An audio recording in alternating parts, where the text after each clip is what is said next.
So welcome everybody once again to another MB Autohaus tutorial. This is our about 5th episode or something, but this week I'm going to do a tire pressure monitoring system overview. So you're probably asking yourself, why the hell am I going to do one of these tutorials? Well, because not everybody knows how to set the tire pressures, and it's a pretty important deal because as of August 17th of last year, 2012, it was mandated by the Federal Motor Vehicle Safety Standard. The what? Yeah, that every car, new car from that date has a tire pressure monitoring system in it. Anything from European, basically any car being sold. So it's a pretty big deal.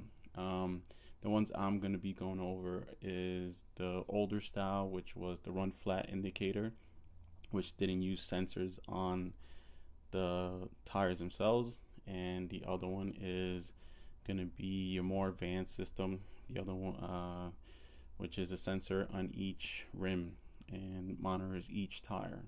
So now we are at my favorite part of the video, the scenario part, where I put together a scenario for you guys. Basically it's all made up, but it starts like this. We have just finished beautiful summer, and now we are in deep fall where everybody has to warm up their cars. So you're running late, you go outside, you turn on your car, here's this annoying tire pressure monitor system. You think to yourself, I've never seen this before. And then you realize that your husband isn't much of a car guy. Maybe that guy from the gas station that stares at you all the time while you're pumping gas could help. But you might just end up a lampshade in his apartment. Well, what about your nosy neighbor Philip? He's worked on cars, but he's 110. The cars he worked on didn't even have tires. Then you start thinking, well, this is the age of women where women do everything. So you grab your tools, you go outside, you go to put air in it, then you just realize, I don't even know how much tire pressure to put in here. That's where I could help. So now we're going to go over some basics here. Your tire pressure monitoring system, your sensors are to the left, and to the right is just a regular tire valve. This is also used in your run flat system, which was phased out. So if you notice, the one to the left is metal and not flexible. Alright, so we just went over the two different tire valves, and one is rubber, one is non-rubber, one tends to rust and could break. So now what we have to do is set the tire pressures, but first we need to know what the tire pressure is. Every car has a different tire pressure, different weight, things like that. There's two places to look. One is when you open the driver's door. If you look there by the driver's seat, there's a sticker panel there, and that tells you everything from the original tire that it came with, the tire size, and also the tire pressures and the different tire pressures it can have. Also, if you open your fuel door, there is also it tells you front and rear, what the tire pressure should be in between, high and low, and things like that. So now we have gotten to the point where we know what the tire pressure is supposed to be, front and rear. We're going to set our tire pressures. Then what we're going to do is reset the indicator from inside the car.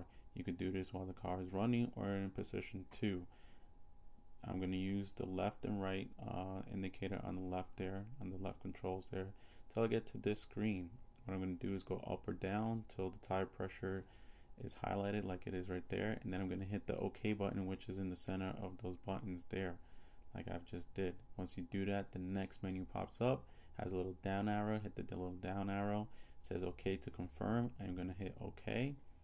It's going to say tire pressures have been reset, restarted. If you notice, the little indicator that once was here is not no more. We have finally reset this thing. So then what you want to do is drive the car. If your problem has gone away, then great. If you want to go back to the mileage menu here, what I do is hit the back out button. Always gets you back to the main menu, which is that one there. So now at this point, you have set the tire pressures. You know how to set the tire pressures. You know where to look for the correct tire pressures. You know how to set it. You know how to reset the system. So let's say you drive the car, you have no further problems. Congratulations. If you drive the car, and let's say in 2 weeks or so, you still have the light come on, next step to do is check the tire pressures again. If you notice that one of the tire pressures is lower than all the other ones, you more than likely have a leak in the system. Next step is to check for a nail, or check to see if possibly the tire monitoring sensor could be leaking itself. If that is the case, then you have to further fix that. If you find out that all the tire pressures are the same from where you left them, you might have a problem with the system. Usually these sensors last about 4 years. That's about the half-life of them.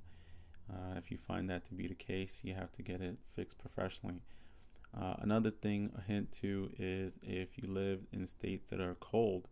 If you notice here, this picture here, it says 32 to 35 in the front, and then 33 to 42 in the rear. What I like to do is, because in the cold, what happens is the air tends to compress. So the tire pressures, that's when you go out in the morning, it seems like the light comes on, but after driving it for a while, the light will go away. What I like to do is to prevent from that light coming on back and forth, I like to go 3 pounds over in the winter, and then in the summertime, I like to be somewhere in the middle of the two numbers. So if it's, for example, in the wintertime, it says 35 is max, I'll go somewhere like 37 for the front, and then 45 for the rear. That way it could compensate for the air molecules compressing in the winter. But in the summertime, I like to be somewhere in the middle because, again, the air molecules tend to expand because it's hotter out. So I hope this tutorial was helps you out in a way. And with the kit, just probably need somebody with the crank sensor. So now I have my setup here. Got my crank sensor. The crank sensor, that screw.